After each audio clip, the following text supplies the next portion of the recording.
High guys good morning ଶୁଭ ସକାଳ। ଅନେକ ଅନିଷ୍ଟ କଲେ କିଛି ଲାଭ ମିଳେ ନାହିଁ। ଏ କଥା ବୁଝି ସୁଦ୍ଧା ଅନେକ ଅବୁଝା ହୋଇ ଏଭଳି କାମ କରିଥାନ୍ତି।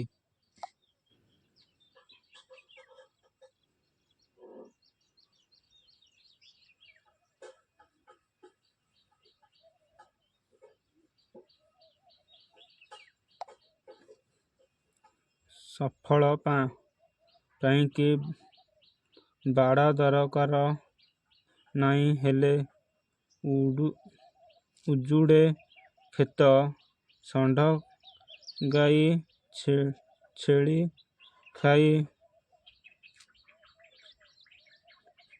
ଛେଳି ଖାଇ ଯାଆନ୍ତି, ପରିଶ୍ରମ ଖାଏ ଖତ।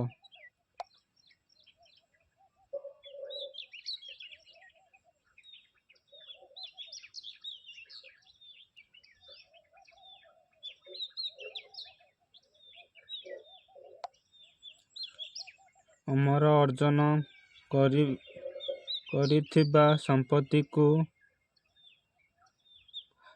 ଅର୍ଜନ କରିଥିବା ସମ୍ପତ୍ତିକୁ ଆମେ ଅନ୍ୟ ସହ ଭାଗବାଣ୍ଟ କରିପାରିବା, କିନ୍ତୁ ଆମର କରିଥିବା କର୍ମକୁ କାହାରି ସହିତ ବାଣ୍ଟି ପାରିବା ନାହିଁ। ଆମ ଦ୍ୱାରା କରାଯାଇଥିବା କର୍ମକୁ କେବଳ ଆମକୁ ହିଁ ଭୋଗିବାକୁ ପଡ଼ିବ।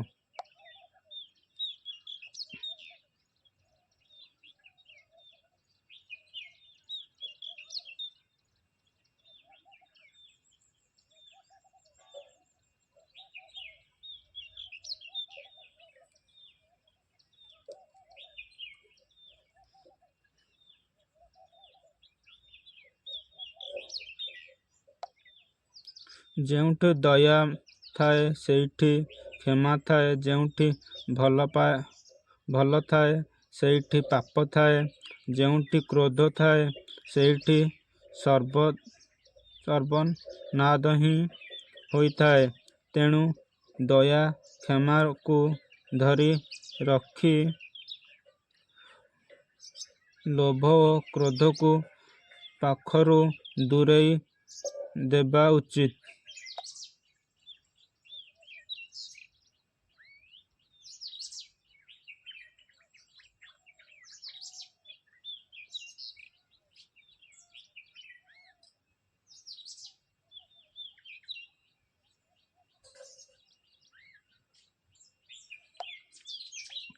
ବେଳେବେଳେ ମଣିଷ ବହୁତ କିଛି ଅକୁହା କଥା କହିବାକୁ ଚାହିଁଥାଏ, ହେଲେ ଦୁଃଖର କଥା ଶୁଣିବାକୁ କାହା ପାଖରେ ଟାଇମ୍ ନଥାଏ।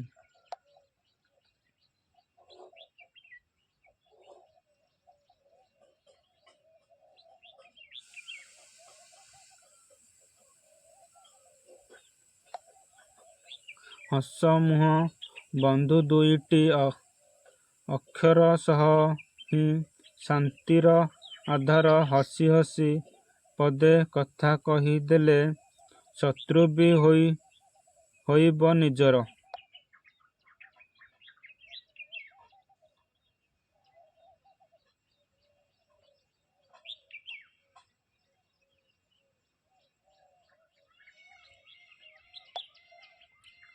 ନଇଁବାର ଅର୍ଥ ଏହା କଦାପି ନୁହେଁ କି ଆପଣ ନିଜର ସମ୍ମାନ ହରାଇ ଦେଲେ।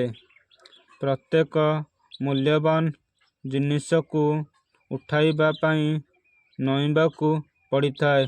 ଭଗବାନ ଏବଂ ଗୁରୁଜନଙ୍କ ଆଶୀର୍ବାଦ ମଧ୍ୟ ଏହା ମଧ୍ୟରୁ ଗୋଟିଏ ଅଟେ।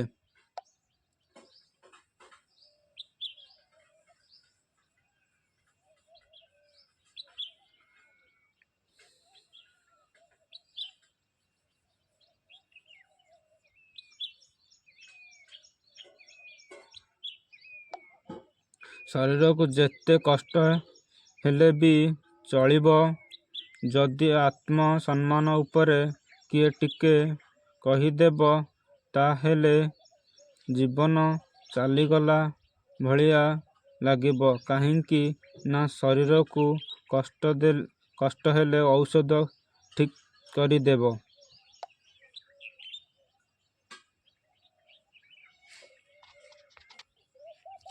ଯେଉଁଠାରେ ପବିତ୍ରତା ବା ସ୍ୱଚ୍ଛତା ନାହିଁ, ସେଇଠାରେ ପ୍ରେମ କରିବ ନାହିଁ। ଯେଉଁଠାରେ ପ୍ରେମ ନାହିଁ, ସେଇଠାରେ ଶାନ୍ତି ପ୍ରତିଷ୍ଠା ହୋଇପାରିବ ନାହିଁ।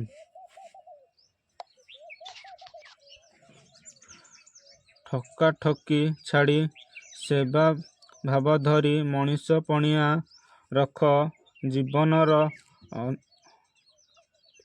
ଅନନ୍ତ ବୁଝିଥିବେ ଲୋକେ,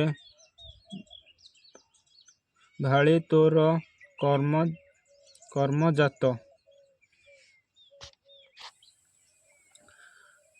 ନୀରବତାକୁ ଶୁଣିବା ପାଇଁ ଚେଷ୍ଟା କରନ୍ତୁ, କାହିଁକି ନା ଏଥିରେ କେବଳ ସତ ହିଁ ଲୁଚି ରହିଥାଏ। ପୁରା ଦୁନିଆ ଜିତିପାରିବ ତୁମର ସଂସାର ଦ୍ୱାରା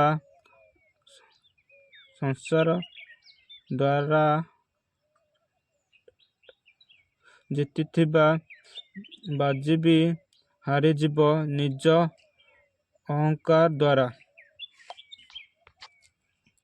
ଦୁନିଆର ସବୁଠାରୁ ମୂଲ୍ୟବାନ ସମ୍ପତ୍ତି ହେଉଛି ଭାଇ ଭଉଣୀ, ଯେଉଁଥିରେ ରାଗ ରୁଷା ମାନ ଅଭିମାନ ସବୁକିଛି ଥାଏ, କିନ୍ତୁ କେବେ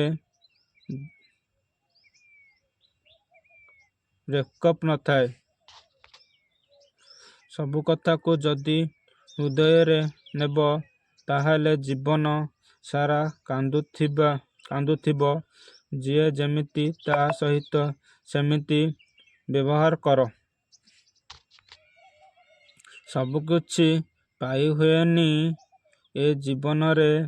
କିଛି ଜିନିଷ ହସି ହସି ତ୍ୟାଗ କରିବାକୁ ପଡ଼ିଥାଏ, ଆଉ ସେଇ ଜିନିଷ ପାଇଁ ଲୁଚି ଲୁଚି କାନ୍ଦିବାକୁ ପଡ଼ିଥାଏ। ଯଦି ଆପଣ କିଛି ଅଲଗା କରିବାକୁ ଚାହୁଁଛନ୍ତି, ତେବେ ଭିଡ଼ରୁ ଦୂରେଇ ଯାଆନ୍ତୁ। କାହିଁକି ନା ଭିଡ଼ ସାହସ ଦେଇଥାଏ ସତ, କିନ୍ତୁ ପରିଚୟ ଛଡ଼ାଇ ନେଇଥାଏ। ଜୀବନରେ ସବୁବେଳେ ଛୋଟ ଛୋଟ ଭୁଲ କରିବାଠାରୁ ଦୂରେଇ ରହିବା ଉଚିତ। କାହିଁକି ନା ମନୁଷ୍ୟ ପାହାଡ଼ଠାରୁ ନୁହେଁ, ବର ପଥରଠାରୁ ହିଁ ଝୁଣ୍ଟିଥାଏ। ଠକାଠକି ଛାଡ଼ି ସେବା ଭାବ ଧରି ମଣିଷ ପଣିଆ ରଖ। ଜୀବନର ଅନନ୍ତ ଝୁରୁଥିବେ ଲୋକେ, ଭାଳି ତୋର କର୍ମଜାତ।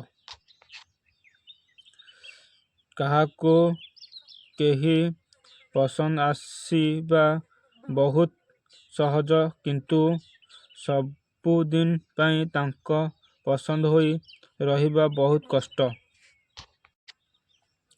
ସମସ୍ୟା ତ ଜୀବନରେ ଆସିବ, ଡରିଲେ କ'ଣ ହେବ? ଜିତିବା ପାଇଁ ଚେଷ୍ଟା କର, ହାରିଲେ କ'ଣ ହେବ? ଜନସାଧାରଣଙ୍କୁ କିଛି ଫ୍ରିରେ ଦିଅ ନାହିଁ। କେବଳ ଶିକ୍ଷା, ନ୍ୟାୟ ଆଉ ସ୍ୱାସ୍ଥ୍ୟସେବା ଫ୍ରିରେ ଦିଅ। ଫ୍ରି ଅଭ୍ୟାସ ଲୋକଙ୍କୁ ଅଳସୁଆ ଆଉ ଦେଶର ପ୍ରଗତିକୁ ଦୁର୍ବଳ କରିଦିଏ।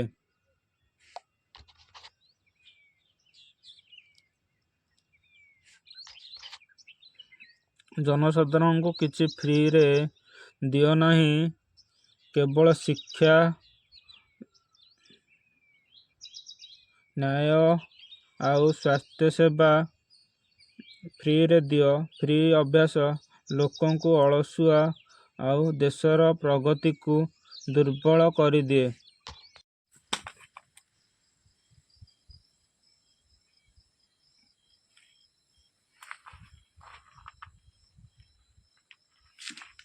भाग रहा है, भाग रहा है। ये 20 साल में बहुत बड़ा है यार।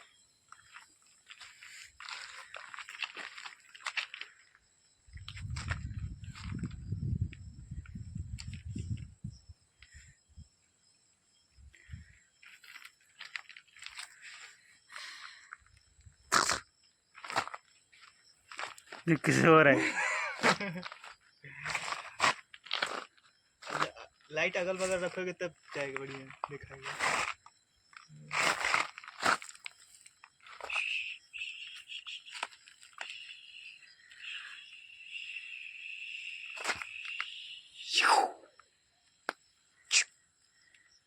देख रहे हो कैसे काटने के लिए कर रहा है, डंक मारने के लिए इसे कर रहा है।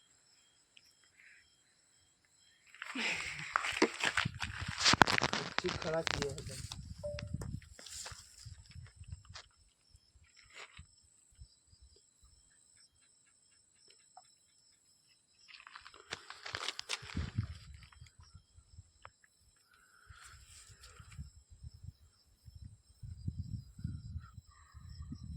नया ट्रेंडिंग मिल गया तुमको। नया ट्रेंडिंग मिल गया एक वीडियो। पहुंच में कुछ सीधा जल्दी नहीं रहता है। पापा रे कितना जोर रख देता है। देख रहे हो इसमें का लगा है, डंक टाइप का वो लगा है इसमें। देखो हट, थोड़ा सा हट कर रहा हो, दौड़े किधर किधर अरे यार कट घुस गया। दौड़ेगा तो दिक्कत करेगा। ना है कुछ नहीं। बहुत खतरनाक मारते हैं। देखो पीछे में डंक पीछे है। किधर है रे, दिखाई नहीं दे रहे। देखो पैर पीछे कर रहा है हाथ।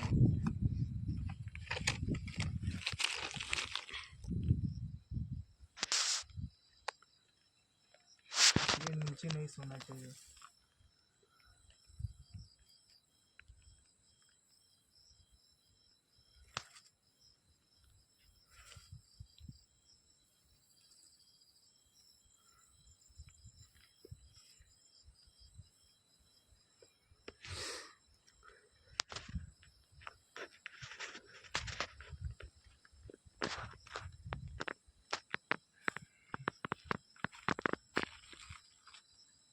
दिखाई नहीं दे रहा रे। लाइट इधर उधर है ना, अब दिखाई देगा।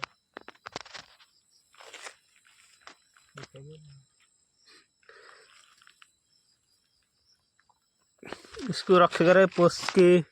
पोस के जिस जोन पोसेगा उसी को मार देगा एक दिन। ना इसका पूछ ना ये कर रखना पड़ेगा। पूछ पूछ से काट के। अरे यार ये किसी का नहीं है। चल ये सब किसी का नहीं, काट देंगे साले को।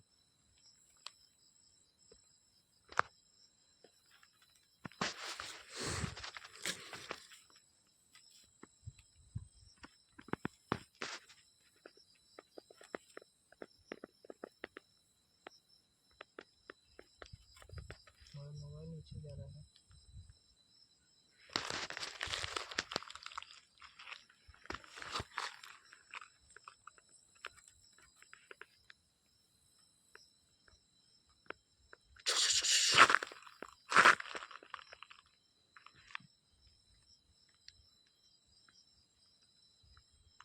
तो थोड़ा आगे लगा, इधर उधर साइड का पास।